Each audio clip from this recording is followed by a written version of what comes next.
The primary purpose of sketching for me is to get to the prototype.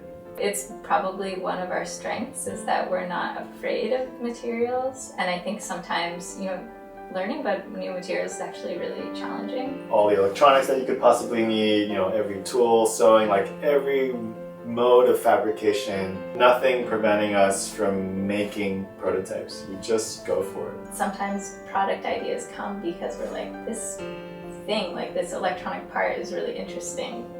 What could we make with it? I think it's so weird that we have materials that break and then turn into garbage that stays around forever. There's people who run these machines, there's finishing processes. The material is expensive, it comes from the earth. When we make new products, they're generally just to please ourselves. We're not in competition with any other studio, really. Che-Wei, Taylor, thank you for having me at your studio. It's great to be in Brooklyn. Love to see everything you guys are building.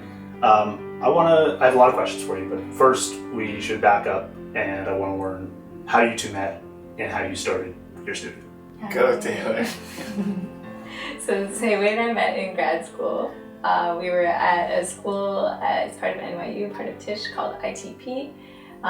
This was back in 2007. It's art technology program, I guess is a nice way to describe it. Yeah, that's where we met there and we started. The program for the recently possible. I think they're still using that. Anyways. Yeah, so we met there, we started working together and we did not stop. How did you know you wanted to start building products for people? Because I think when you first started, you were doing kind of consulting work, you were working with clients. And now today you've got dozens of different products, pens and jump ropes and all sorts of gadgets. Yeah. How did you decide to make that shift? So when we graduated, we were both really excited about the things that we were making for our thesis projects. Che-Wei was building a bunch of experimental timepieces for his thesis project. I was doing electronic sculpture for my thesis, and we both kind of wanted to figure out a way to not get jobs and keep doing our creative work, but have agency over our time. So at the very beginning, it just so happened in the early 2010s, the iPhone had just come out and mobile interactivity on big screens was a really big thing. And that was like our bread and butter. We would write software for big screen mobile interactive installations. And I guess like every 6 months or so, we would have a new contract and we would do a project that was that. And then in our free time, we would just make whatever we wanted on the side. Yeah. But the switch kind of came when, I don't know, it happened pretty organically. It wasn't like we are now gonna not take these jobs anymore. Like there was a bunch of things that happened. You're surprised by that. I feel like there was a switch. Like point to exact that's moment. True. When we launched our first project on Kickstarter, it was back in 2011, and there wasn't very many products on Kickstarter at the time, so it was this really lucky moment for us that product, which is pen type A, picked up a lot of traction, and we sold over 6,000 of them. And yeah, all of a sudden, like we didn't really understand the scale of that at the time because it was so outside of anything that we had. We'd never made anything before. Yeah. At least not multiples of anything before. And, after that, there was a few little steps along the way. Like we did some art residencies in the interim that were already planned, but we kind of never went back actually to writing software full time after launching that first product. Talk me through the process. We can start with pen type A, but I want to hear it for all your products. So like how you go from, I have an idea, I want to make this thing, to, okay, here's a prototype, to here's a finished product that I can actually sell. What is actually, I think a lot of times customers may see a product from you, they might buy it, but they have no kind of concept of what actually went into producing that. They just see like a beautiful pen and they're like, I want that. So I'd love to hear the backstory of like, how did that actually come to be? And do you remember the first day that you had this idea of like pen type A? could become an actual thing? Yeah, I do remember sort of what happened with that, like why we decided to make that product. Me and Che-Wei, part of our process is we make things for ourselves, just things that we want for ourselves. We're not a studio that's looking to fill a specific demand or product category, a specific market demand or product category. We're really just making things because we're curious about them and we have some sort of intuition that this thing might be interesting, it might not be. So we're just going to try it for ourselves. We want to see it in the world and have it exist. And, it's a question. It's not like an answer of a thing. Pen type A kind of came with that. It sort of revolved around the High-Tech-C ink cartridge. I really liked writing with this ink cartridge to the point I remember at one point I lost it and it was my last one and I, for whatever reason, couldn't source them that easily at the time. Here it's pretty easy to get them now. I remember thinking I dropped it out of a car and going through traffic to try to just find this stupid pen. And then sort of on a whim, we were let's give this thing a more durable home, as opposed to this cheap plastic disposable thing. And it kind of went from there. Yeah. Where do you guys generate most of your ideas? You've now built dozens of products. I'm sure you've had hundreds of ideas. Do you find any consistent themes of where those ideas come to you, or is it on a run? Is it in your studio? It's I think it happens at night for me when things are quiet. Sitting on the couch. Yeah. What about you? Yeah, I think ideas usually come during quiet times when you're not working, when you're not in your studio space, when you're on a walk or visit on a holiday. Yeah. Is kind of when. Do you intentionally try and carve out those times in your day and say okay, every day I'm going to go spend 2 hours in nature or outdoors, or is it just kind of you can't predict when it happens? No, we don't carve out that time. Okay. We take it when it happens. When we're lucky to have it happen, but no, we don't. Right. And I think also we're not ever searching, we're not hungry for new ideas. Or we don't put pressure on ourselves at all to come up with new things or new ideas. It happens very naturally, I would say. Yeah. How do you know when, you have the idea, how do you know it's ready to be prototyped or that you want to pursue prototyping and then testing to see if it can become a real product? Yeah, we basically prototype everything. Okay. Right? Yeah, there's no choice. Yeah, we don't, as soon as we have an idea, so I'll sketch out. I mean, the primary purpose of sketching for me is to get to the prototype. I see. So an idea may present itself, and then I sketch it so that I can figure out how to build the prototype. And this is just pen and paper sketching? Mm-hmm. Yeah, just pen and sketchbook. So the prototype is really the sketch. It's the way to figure out whether the thing that I thought is a good idea or not. And so that's kind of how we operate. We're constantly sketching by making prototypes. Right. And do you constrain these ideas to I need to get to a prototype phase within a certain amount of time? Or are you just kind of how do you manage, if you have 100 ideas, how do you manage to do all those ideas and prototype them all? You just do all the ideas and prototype them all. Yeah, really, I think it's actually quite relatively easy and cheap to make functional prototypes. And so we really, there's nothing preventing us from making prototypes. We just go for it. So oftentimes it becomes the top priority thing, at least for me. If we have, every day consists of having to deal with many things, figuring how to make existing products, dealing with putting out fires here and there, emails, all this stuff. But if an idea bubbles up for me, basically all of that stuff goes to the side so that I can make a prototype, so that I can figure out whether we should spend more time on this or not. Right. And so yeah, I would say there isn't like a huge backlog of ideas to prototype. It's more like there's a huge backlog of prototypes that we have to figure out whether we want to turn into products or not. Right. So talk to me about that next phase. You got a bunch of prototypes. How many of those prototypes end up becoming products? And do you have frameworks for deciding whether or not to pursue something? We have a loose framework. We have a framework?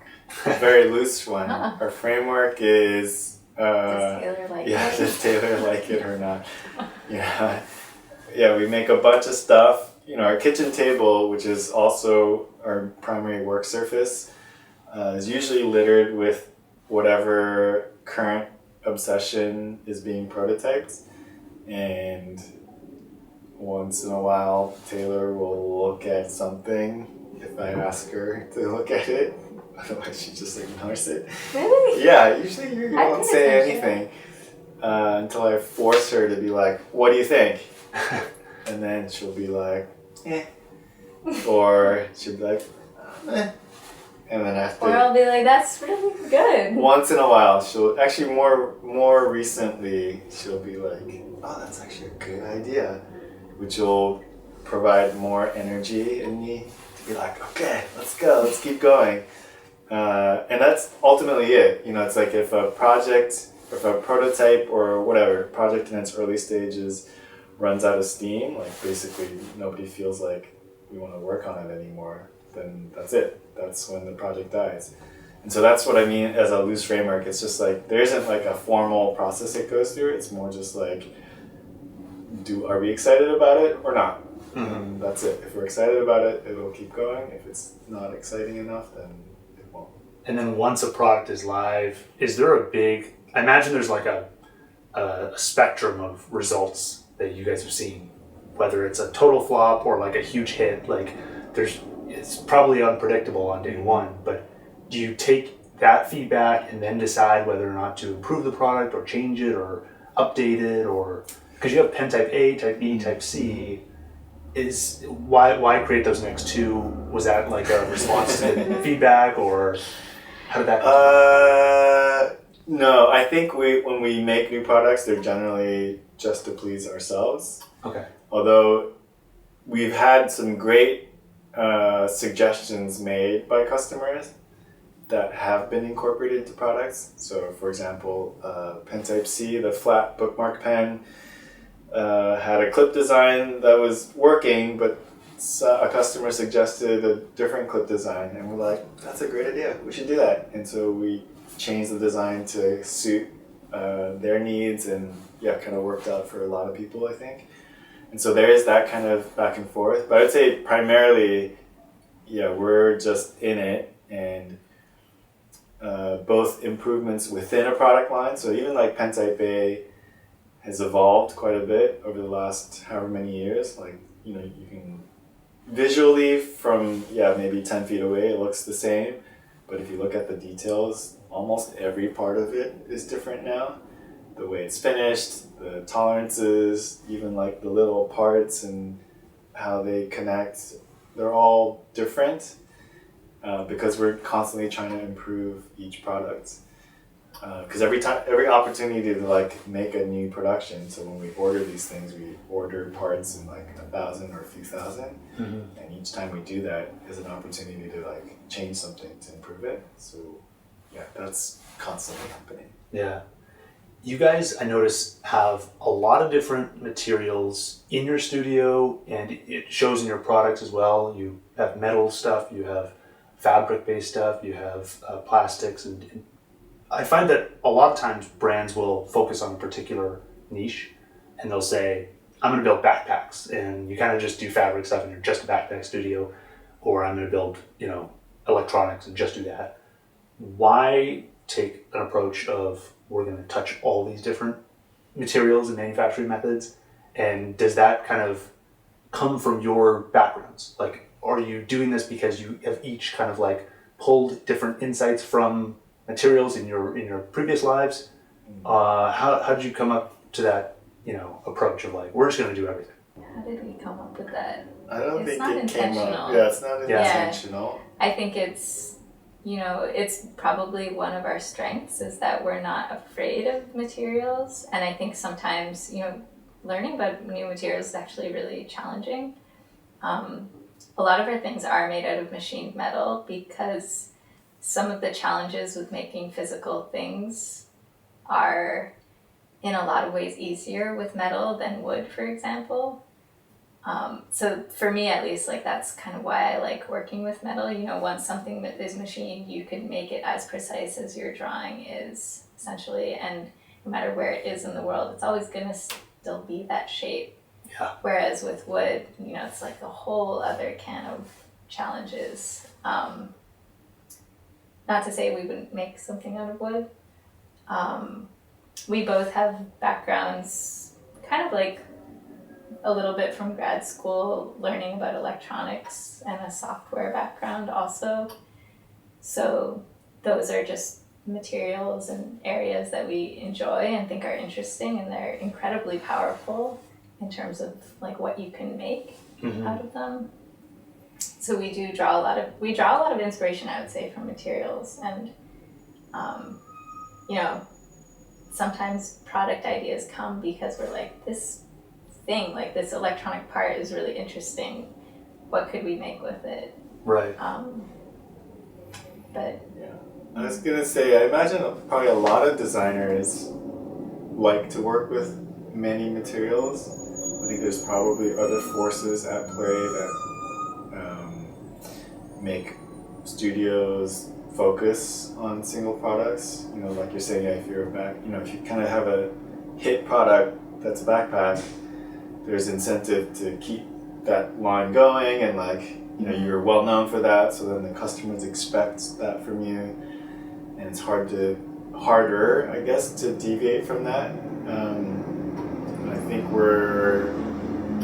partly we're not so interested in building a company that just makes money. We're more interested in being able to keep making stuff, and so we're not. I think I don't know, maybe 10 years ago, after the first pen, we could have probably just continued to only make pens and make many variations of the same pen. But that's not interesting for us, or interesting enough to keep the whole studio going. So I don't know, maybe in a different world, if we had many more employees, we could do that, have a branch of our studio focused on just building out that line while we make other things, but we're also very small, so we don't have those kind of resources. Are there any particular features that you look for in materials to assess whether or not it might be good to make a product out of? Because I notice a lot of your products are products that last a very long time. You can last a lifetime, multiple lifetimes. How do you filter through the different materials you could choose and pick the right one? Yeah, I think they just appear. I think there's ideas behind materials that we like. Yeah. What do you mean by appear? I mean, we learn about materials, and the ones that kind of stick around and become part of our language and are just the way we think are the ones that tend to be materials that have longevity. Just because I just feel like that's how things should be. I don't. Yeah, it's weird that we have materials that don't last. That don't weather properly. I just think it's weird. Yeah. Yeah, why does that even exist? Why do we even have materials that don't perform the way you expect and don't decompose? I understand, if you're making something out of material that's meant to have a lifespan of a certain amount of time, but then it's, you kind of return it back into its original state. That makes sense, but I think it's so weird that we have materials that break and then turn into garbage that stays around forever. That just seems not right. Yeah. For some of those products that you would hope would last a lifetime, why isn't there more of a focus? If you look globally, why aren't more manufacturers building things designed for life? Because it's Doesn't really make money. expensive. Yeah. I mean, it's like, do you think it's expensive in aggregate, or is it just expensive up front for the customer? Like, if It's you just look at more something, expensive than what we're used to as a culture now. Right. We've gotten very used to manufacturing things at a scale with cheap materials that can, it's like we're used to buying a utility blade every 2 years. 1 year utility blade breaks and you throw that old one out. Mm-hmm. And we're used to buying a $20 one that it's just like, hey, this thing works right now, and I'll throw it in the garbage when a screw falls off and it no longer serves my purpose. Yeah. So I think it's very much, it's a cultural thing that we've just become accustomed to it. And so when people see our blade and they're like, $75 for a utility blade, that's insane. And like, yeah, it is. Yeah. It's insane. But that's actually just how much it costs to make something out of machine titanium, let's say. There's people who run these machines, there's finishing processes. The material is expensive. It comes from the earth. And, Yeah. There's lots of different costs that go into it. Yeah. How do we kind of shift the culture? And if you were to speak to these manufacturers that are producing all sorts of stuff that don't last long or don't decompose, what would you say to them? How would you kind of convince them of your way of doing things? And say like, hey, maybe you should try building with different materials, or maybe you should try building things that last longer. Yeah, I wouldn't say it's on the manufacturers at all. Okay. I would say it's more on like the designers. And I kind of am of the camp that like I feel like we as a species are gonna like do the right thing. Yeah. I don't think there's anything that you can really impose on people. It's expensive to live in this world. Right. And, not everybody can make choices to buy a $75 utility blade. And so it's okay that there is an inexpensive one. Right. But, yeah, there's a lot of things that would have to change. Yeah. And I just think people try and, Yeah, I don't know if it's such an easy thing to change. It's super complicated. Yeah, like it's like very closely tied with capitalism. Things are, as long as we're buying things and paying for things based on what we think they're worth, I think it's quite hard. To compare it to objects that are seemingly fulfilling the same purpose and one is much cheaper, it makes sense to buy the cheaper one. Yeah. It's hard to think about all the other forces at play to go with the more expensive one. Yeah, and I think, there are many people trying to push in that direction, but I think as long as there is a cheaper option, people will buy the cheaper option. Most of the products I've seen from you guys seem to take the approach of like, we're going to try and build this and make it last for life or last a very long time. Would you ever consider, or have you built products that are like designed to decompose or designed to like, it's just disposable, or you're only going to use it a few times?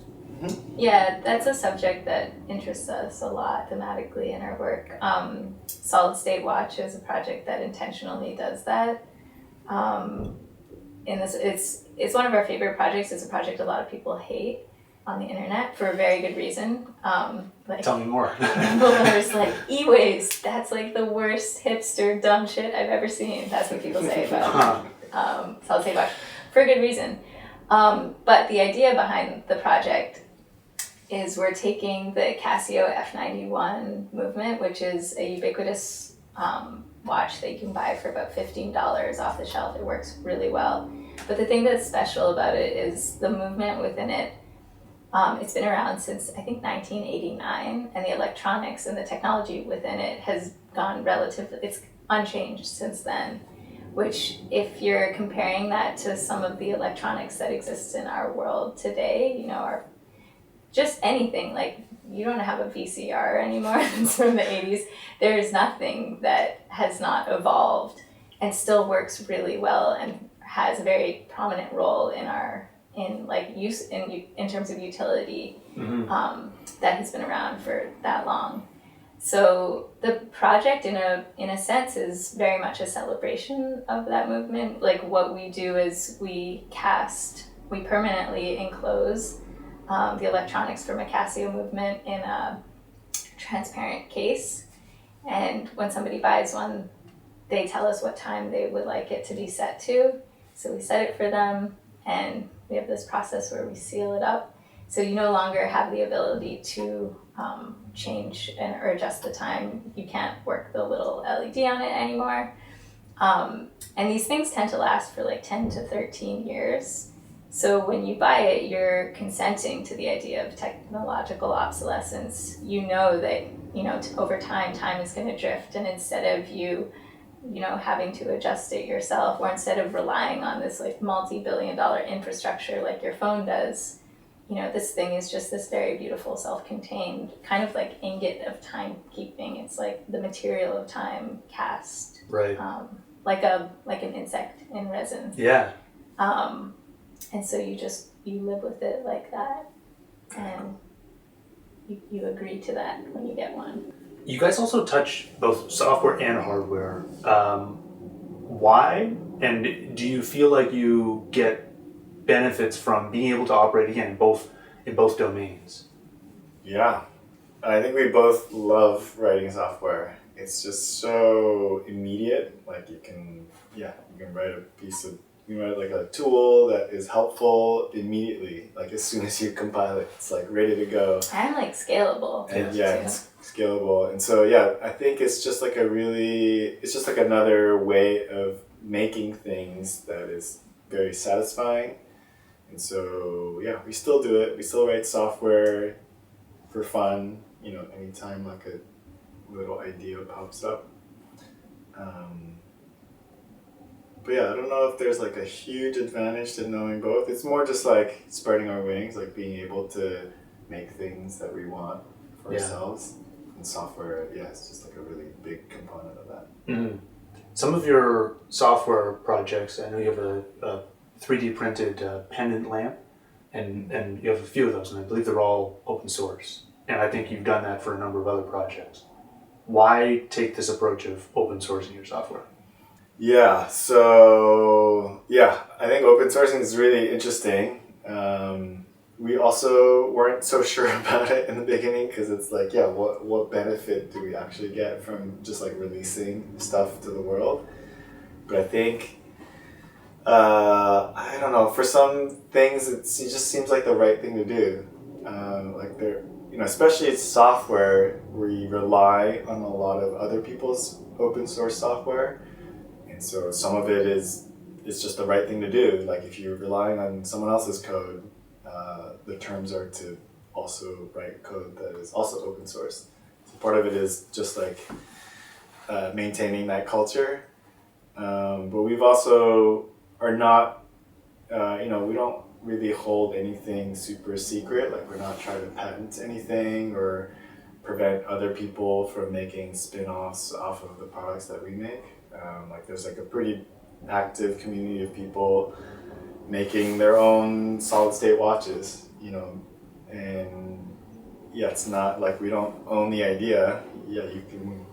We can share our process, and people have developed processes on top of our processes to like improve it or like to hack it in different ways. Mm-hmm. And I find that interesting. It's like, it's fun to see, it's sort of like in the music world, like remixes, Right. Like people do a remix of your song. It's actually cool. You get to like hear someone's take on the thing that you tried to make, and sometimes it feeds back into the way we think about the original work. Mm-hmm. And I think that type of like sharing is healthy for the community. And so we like sharing as much as possible. Have you ever encountered instances where, instead of a remix, it's actually just like a very, very similar product and like basically a copy of what you've just made?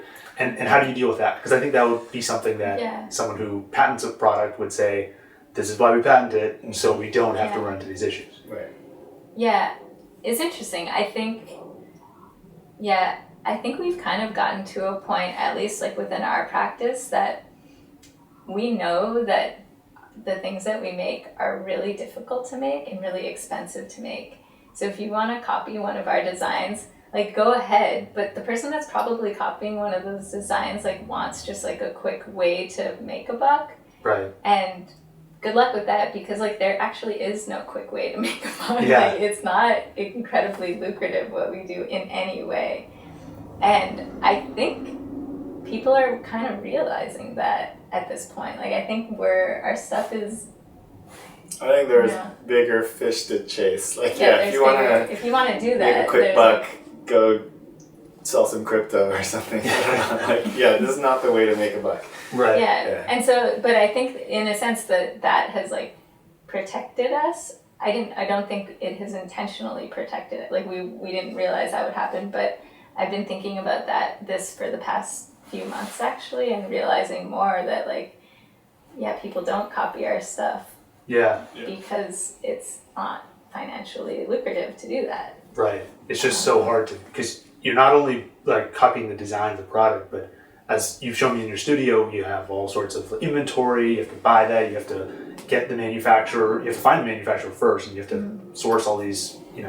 Figure out who can actually make the product, buy a bunch of them, and then figure out how to sell them and ship them and pack them. And there's a lot that goes into it. Yeah. But I mean, people have copied our products. Yeah.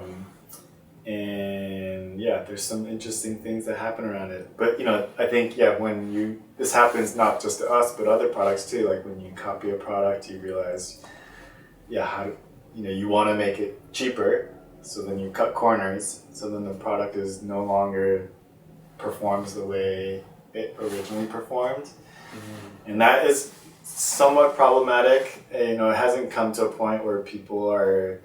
It would be a problem if people see the knockoff and think that we made it, because then they're going to be like, this doesn't work the way you said it works, and it's because, it's not our product. So that, that would be a problem. It hasn't become a problem yet, or hasn't kind of reached us yet. But I don't know if there's any other recourse. Like patents, we've looked into it and we've decided a long time ago it's just like not worth the effort. Like having to defend patents or litigate is just not the way we want to spend our time. I think we'd much rather spend our efforts and energy chasing new ideas and new products. That's what we enjoy doing. So if this would be kind of interesting. If someone took one of our existing products, made a perfect copy of it, and was able to make it for less money, I would be like, go for it. Like then we can like shut down our production, like, and I don't know, we'll buy it from you. Or I don't know, like that product can continue to exist, and we'll just like move on to something else and develop a different product. Wait, what? I feel like that would make you a little bit sad. It would definitely make me sad. Like, I have one thing in mind that could happen with, that's not out yet, and that would totally make you sad. Yeah, all of these, but I still stick with, like, there are many times where I'm sketching and prototyping a thing. Actually, the process, kind of going back to like how we make things, is first when an idea comes, I'm not actually immediately prototyping it. I'm actually first searching online to be like, has anyone else done this? Because I just want to buy the thing. If it already exists, it'll save me all this effort and time, and I can just buy it. That would be amazing, right? And what happens most of the time is, the thing doesn't exist. Once in a while, the thing exists, and I'm just like, sweet, done. I don't even have to prototype this thing anymore. I can just buy it and enjoy my life with this new object and move on. And I feel kind of similarly with, this idea of like someone taking it. It's like, it's kind of a hard thing to keep a product line alive. It's effort and work that I could spend somewhere else. It would be sad because we would lose that income, like that revenue stream. But it also does mean it frees up time to like go work on something else, and that product can continue to exist. I can still enjoy it. I can like go out and buy that product and what enjoy if it. that other product gets so big and we still sell our original version of it, and then people are like, CW&T is copying this big brand? That might happen That too. would feel shitty. Nothing about it would feel great. But also it's not. It's not worth like negative. thinking about too. So, if closed source software and patents are viewed by other people as their kind of competitive advantages, whether or not that's actually true, I think that's the perception people have. What are your competitive advantages? What do you think separates you guys as a studio and just allows you to continue producing great products? Yeah, I don't know if we have any advantage. Like, I don't think we're in a race in any way. Like, I think we live in a world of abundance. Like, there's so many ideas. Like, I'm happy to like share ideas because I think the more people can have ideas, like bring these ideas to life, it just means we can uncover more of them. You know, like I understand why corporations like guard ideas, but I think corporations too probably have an endless bucket of ideas. It's just like they have to guard them so that they can protect how they make money off of it. But you know, I feel like the more we share, it's not a competition. I don't think like we're not in competition with any other studio really, like or companies. Like we're not. You know, if someone else, like for example, like let's start, the pen world. There's a lot of pens. There's more pens than we would ever need in the world. And I guess you could say we're all in competition with each other, but also not, right? Like the more that world gets built out, the more people get interested in it. You know, people who collect pens buy our pens too. And so collectors is a whole thing. It's not like everyone only gets that one pen. You know, so I don't think we're trying to compete. We're more just like, I would love to just see more new ideas make it into the world. Yeah. Taylor, do you feel like you guys have any kind of special advantages that separate you or allow you to continue producing great stuff? You know, I think one of our advantages is we're not afraid of just following our instincts and trying things. I think a lot of people come from a place of fear that like this thing is not going to be good or this thing might not be good and I have to make sure it's perfect in order to release it in the world. And I feel like we feel very trusting, I think, of ourselves and each other, which I don't know. I don't think that's an advantage. Anybody could adopt that mindset, really. Right. But I think it's more important than people realize. Is it fair to say then, if others are competing against other companies, you guys might be competing with yourselves or like trying to better yourselves or something like that? Is that a fair interpretation or? Yeah, maybe. Yeah, we are trying to just be better all the time. I think we are a good team. Like, if we were in a competition, like if someone put us in a competition, I think we would do really well because we are a good team. We'll do a studio tour later on, but I first want to get your perspective on how you've designed your space. You've got a lot of stuff on multiple floors, some for production, some for packing, fulfillment, shipping, film studio. Why have you laid out this place in the way that you have? I'd love to learn more about the process behind it. There is no process. There is no. It just is a matter it's of an ongoing process. Yeah, it's an ongoing process. Yeah. Did you move it's here? Very slow, and we're not afraid of moving things around. Yeah. And things are puzzled together in a cacophony of madness. Yeah. Were you here before CW&T started, or did you move into the? We used to have a studio up in Greenpoint, and then we moved in here in 2012. Okay. Yeah. So we're right at the early phases. We just moved everything into here. Yeah. We started by pouring concrete in the basement, so it wasn't a dirt floor. And just built slowly. Yeah, it's evolved quite a bit. Yeah, in the very beginning, we lived on the third floor. We didn't have kids, and we cleared out the basement to turn the basement into a studio, and that worked for a while. And now it's totally different. Now it's like, we have this space, we have the back space, we don't live on the third floor anymore. And I think it will continue to shift, like we're about to take over the third floor again. It's like, I think part of living in New York is having to deal with the space constraints. And so It's hard. Yeah, we're trying to squeeze everything in. We don't really get to like spread out and have everything in one space, but it also makes it kind of nice. Like I like that we have these different spaces that are kind of allocated for different purposes, and those can also shift and get repurposed as needed. And sometimes constraints can be a catalyst for creativity, and you 100%. can kind of come up with new stuff. So are there any instances of like, okay, because we're in a smaller place, we're in New York, we can't just build a gigantic factory, it forces us to do something, and then as a result it like creates a new product or helps you come up with new ideas faster? Yeah. I don't know if any of those products have made it to like, but there's plenty of them. Like tools that are built because of space constraints definitely exist. Like we have tools that are stacked on top of each other. Like we have I don't know what's stacked right now. Like a polishing wheel. Table bottom. Oh, yeah. That has not been run yet. Yeah, there's a lot of stacked things because that's at least the most seems like the most efficient use of space. But also even like hand tools, like repurposing, making tools have multiple purposes is also a way of saving space.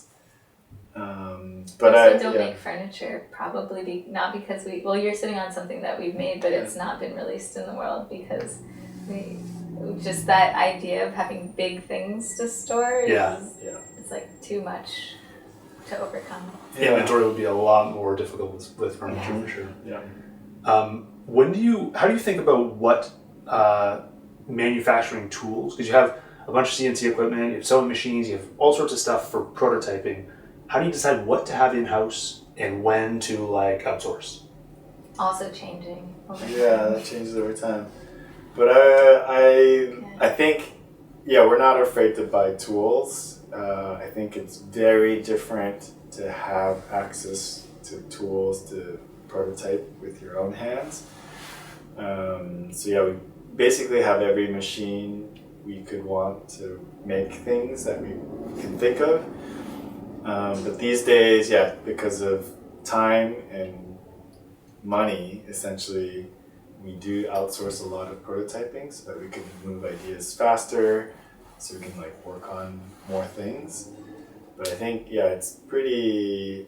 I think it's really important actually to know how things are made and actually do it. So whenever we prototype, we try to push it as far to like a production level prototype so that we know exactly what we're dealing with when we talk to a manufacturer to make the thing. And oftentimes I am very guilty of being like, I think we can just make this in-house, because once you make it, make the actual thing as the final production sample, you're like, that wasn't so hard. Like I could do that 100 times and it'd be fun. But I think it's kind of important to at least get to that level where you're like, I know exactly what it takes to make this thing. And in that process of figuring out how to make it at a production level, there's so many details to work out that if we didn't go through that whole process, it'd be a much longer back and forth between our final manufacturer and ourselves to be like, because they're going to run into the same problems. And they're going to be like, well, can we do it like this? And we'll be like, well, I don't know. Like, we want to do it this way. And they'll be like, well, you can't do it that way. And so, part of, I think, designing and prototyping is to like figure out all those little details so that when it gets to a manufacturing level, that can go the way you think it will. Yeah. Your space reminds me of something, we talked about this earlier, but I think MIT kind of created this idea of like a fab lab, or they popularized it. And you guys spent some time at MIT. Is that at all, did you draw inspiration from the fab lab kind of movement to design your space? Do you think that manufacturing for small and medium-sized companies will take on that shape? Will it look like a lot of fab labs popping up all over the world? Or, how does this all unfold for manufacturing? Yeah, that would be cool. But we spent a lot of time in fab labs, and I think that idea has spread in many ways. Like we've definitely directly drawn inspiration from it, and it's also influenced other shops that we've worked in that then we've also drawn inspiration from. So I think, yeah, it's pretty far-reaching, that idea.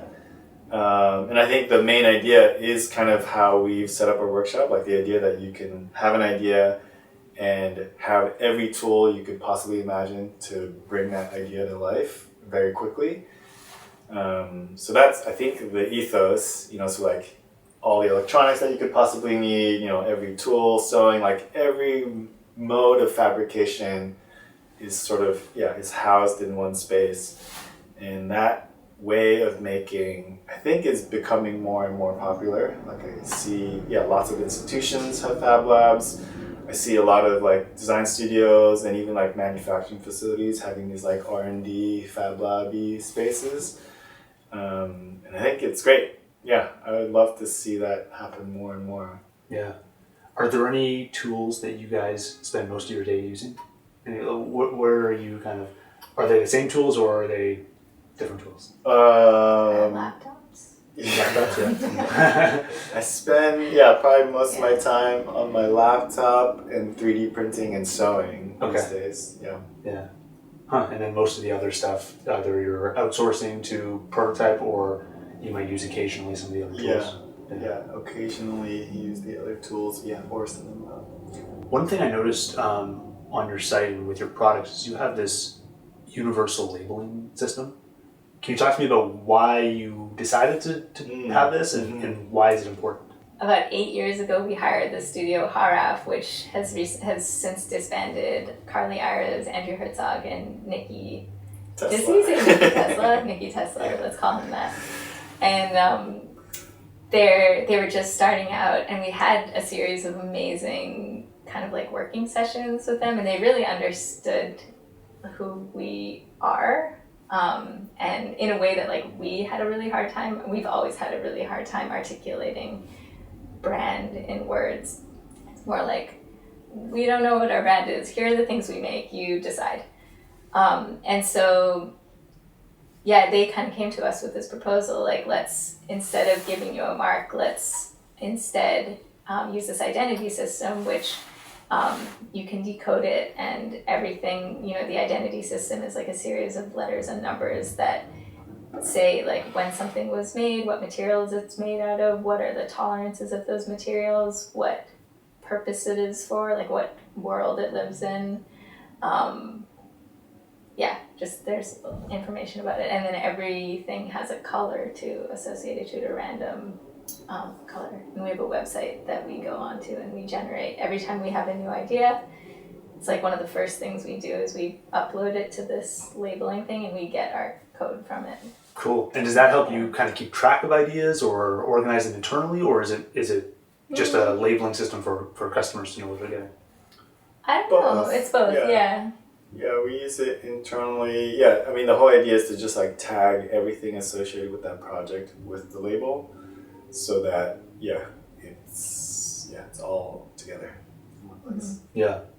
And then are there any other kind of systems or organizing tools you guys use other than like the physical organizing, the shelving and all that stuff? Like anything you guys use to maintain your ideas, make sure you kind of remember what you're working on and know where all those ideas live? Do they belong in certain places, or are they just kind of everywhere? For me, it's Notion. It's basically a long to-do list for me. I don't know. We don't have like a shared system. I guess Notion is our shared system. We're about to change that. I feel like those tools, it's interesting. They're constantly shifting, like these like productivity tools. There isn't a perfect one, and they're constantly, I think they're improving, but they're also changing. So you have to like shift from one productivity tool to another productivity tool. And you're like, okay, now how's this going to change the way we think about things? But I think ultimately just like pen on paper seems to work really well. And it's been around since the beginning. One of the goals of August, this platform, is to inspire more people to become builders. And I want to see lots more studios like yours all over the world. Why do you think we don't have that today? What can we do to inspire more people to build things? And what are the roadblocks that you guys might have seen from your peers or other people who have come to you and say, I want to build stuff, but I don't know how? Or, what are the things that get in their way? Yeah, well, so I also would love to see a lot of small studios. We do meet with small studios, but I don't think a lot of them have, I guess, bringing a product to market is difficult, but I feel like there are studios on their way there. I think they'll figure it out. The world is changing so quickly that whatever advice we give is not going to be relevant in a few years. So I'm just like, you guys are fine. Just like, you already took the leap, you're good to go. Like that's the biggest hurdle. And so I'm more on the side of like, we just need more people to take the leap. It's like, how do you convince people that, having a small studio is worth it? And I don't think it's hard to convince people, but I don't think people want to badly enough. It's hard. No, I don't. Yeah, we were talking earlier really about this. Badly. No, I don't think so. Like, I think there's a false sense of security that comes from other paths. Like, I think there's a sense of security in thinking, I'm going to get a job at this big company, which means I get a secure paycheck. But that is not guaranteed. I think that's a misplaced sense of security.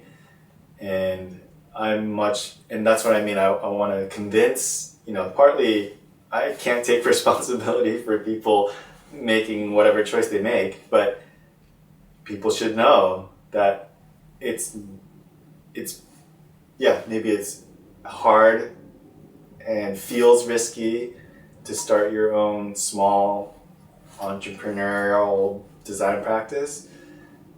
But I think if you look at it objectively, so is putting all your eggs in one basket and like pursuing a career at some corporation.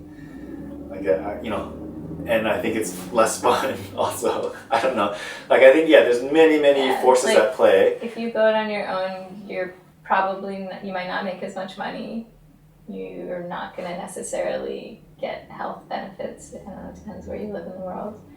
I don't know. You can argue both that's ways. Okay, Yeah. maybe, because you're in control over your time and Right. you have agency over the things that you do every day. Yeah. And maybe if you're going out on your own, like, you can maybe argue there are risks, but the risks are out in the open.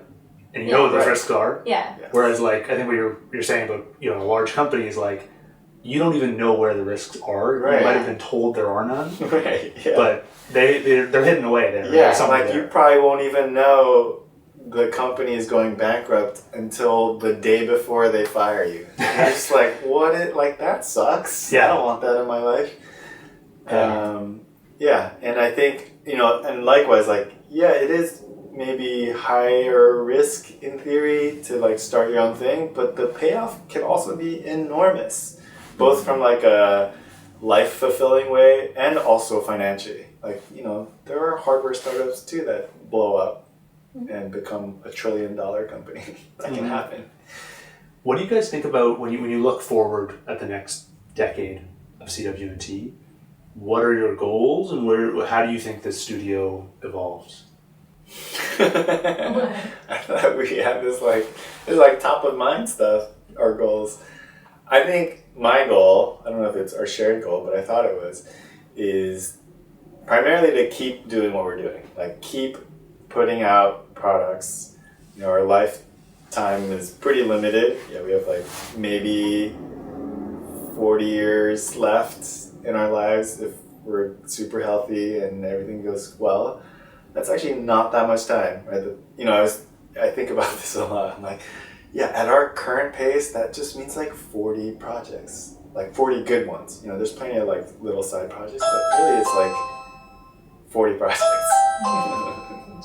I guess Oliver wrote it. And it just doesn't seem like a lot of time. So I think part of what we want to do, at least what I want to do, is just like increase that output. Like, could we get 2 good projects out of a year, maybe 3 really good projects out of a year, that would make me feel better, like make this thing more fun, So more exciting to be able to do that. quantity is really I think, yeah, part of my worry, not really worry, but just like, you know, when I think about where I want the studio to go, like, you know, there's like an endless amount of ideas that I want to get out. Like, there's already a backlog now. That backlog seems to just keep increasing. And so if I just extrapolate and I'm like, whatever, 80, 90 years old, I'm gonna probably feel kind of frustrated maybe, being like, I have all these ideas I want to like finish and get out there, like, and so, and it's always fun. Like, the more we put out, the more we get back from the world. You know, like the more we expand the kinds of ideas and the products that we make, the more fun interactions we get to enjoy from like different customers, or like, I don't know. Yeah, it just becomes a more fun world to live in. Yeah. Do you think you guys will take on projects outside of the scope of your existing work, like furniture, or you have a background in architecture, and like anything that? Sure. Yeah. Yeah. yeah, we don't really have Whatever strikes you as an interesting idea. Yeah. I think that's really the most important thing for me, is to try to spend more time working on things that are interesting. I don't really care that much about how many things get out, but it's more like what we spend our time doing, how we use our brains every day, and making sure that we spend more and more of it, if possible, on things that are actually interesting. Do you have like an internal mechanism you use to make sure you're doing interesting things? Because I think it can be easy for people to fall into the trap of like just doing what they're told to do, or doing what they used to do, without ever thinking to themselves, do I actually care about this? No. You should. I know, I'm working on it. Wait, Yeah. but you do things that you want to do. Yeah, It's just how you choose to spend your time. yeah, it's how you choose Ultimately. to spend your time. But it's really a challenge, I think, because things get served to you every day that are not interesting, and so you have to figure out how to structure and protect your time so that, you know, it's the same for everybody. Right. Okay, I want to wrap this up with a question I ask every guest. What are some interesting, extraordinary products in your lives? Anything outside of CW&T? Ordinary. Yeah, Say I it have like- one. Are you gonna do the spatula? Yeah. Go get the spatula. Let's see it. This Is is it our from- favorite thing. Is it from Jonathan? Jonathan Spoons? No. Okay. No. That's It's a a no. separate- This is a one-off. Okay. Not produced by anybody. It's got some breakfast crust on it, but it's because we use it. Nice. Yeah, this is it. This is, I was writing about this the other day for someone else, and I described it as the thing This is the best I would thing. run back into our house for a house calling fire to take this take with this us. out. Really? What makes it so extraordinary for you? I mean, there's a lot of, Hold it. there's so much to it. So the story behind this is that we were once working at a fab lab at Haystack Mountain School of Craft, and it's this wonderful place where there's different disciplines, making disciplines. So there's a wood shop, ceramic shop, our fab lab, and there's also a blacksmithing shop.